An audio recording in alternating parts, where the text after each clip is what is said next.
If your parents fell ill, grew old and weak, would you be willing to sacrifice your whole life to care for them without complaint? Or would you choose the easier path? Far away, deep in a dense jungle where the songs of birds blended with the gentle murmur of streams, lived a young man named Sama. In his village, everyone called him the most devoted son under the sky.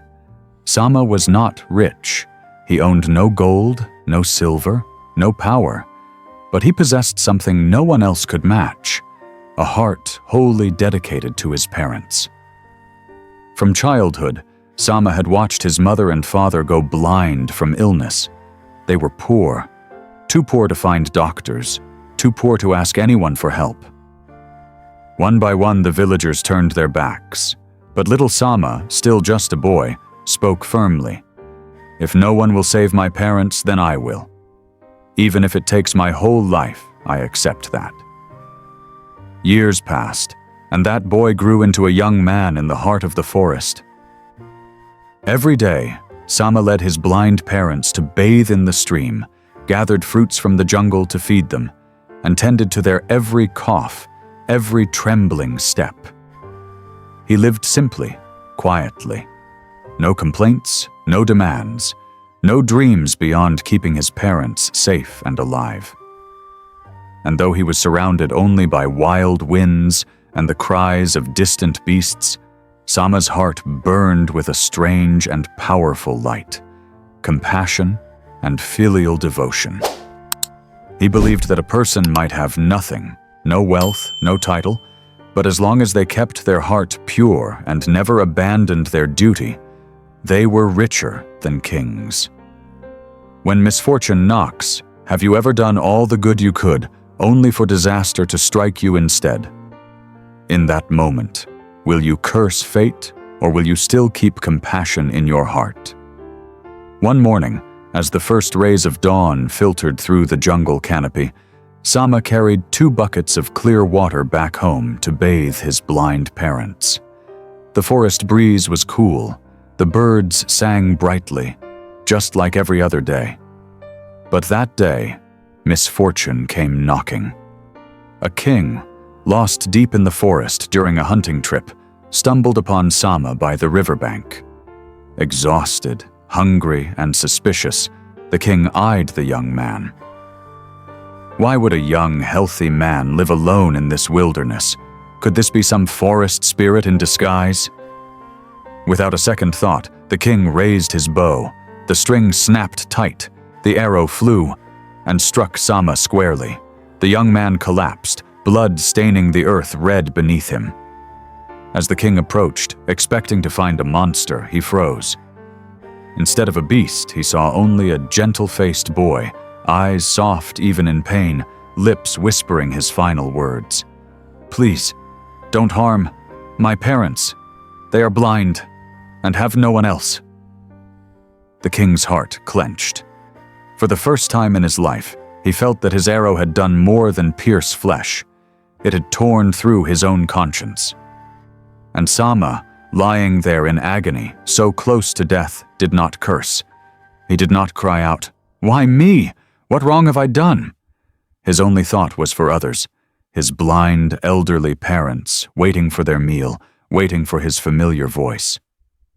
And now, they might wait forever, never hearing it again. The king stood frozen in the forest, staring at Sama lying motionless on the ground, his blood soaking into the green moss.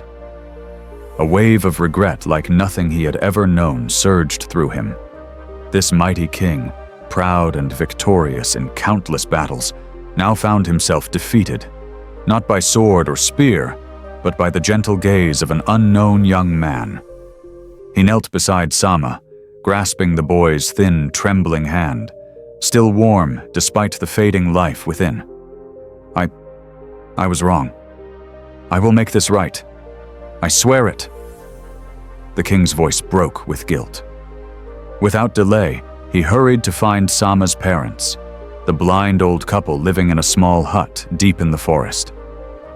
When they heard the king confess what had happened, Their blind eyes could not shed tears, but the raw pain was written in every line of their faces. But what struck the king hardest was that they did not curse him. They did not condemn him. Instead, the frail old mother pressed her hands together, her voice trembling between broken breaths. "Please, Your Majesty, save our son. Don't let him die because of this mistake. No matter what, we forgive you." Those words of forgiveness cut through the darkness in the king's heart like a blazing light. He collapsed to the ground, tears falling freely.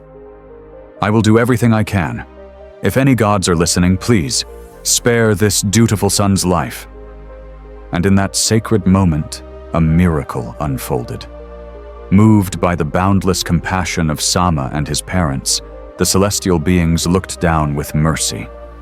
They caused the arrow wound to heal without fatal damage, the bleeding to stop, and life to return to the young man's body. Sama's eyes fluttered open, weak but glowing with light. "I am still alive?" he whispered. And though his parents could not see him, they felt it deep in their hearts. Their son's spirit had returned. The king, now forever changed, lifted the young man gently and vowed, "From this day forward, I will rule my people not with violence, but with kindness.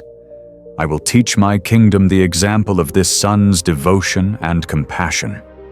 From that day on, the ancient forest was no longer just home to birds and beasts.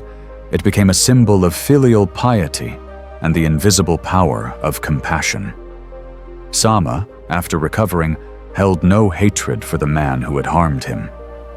His heart was bigger than pain, brighter than the first light of dawn. He continued caring for his aging, blind parents. And the king, once his enemy, now became a patron for Sama's family, sending rice and medicine to their humble hut every month.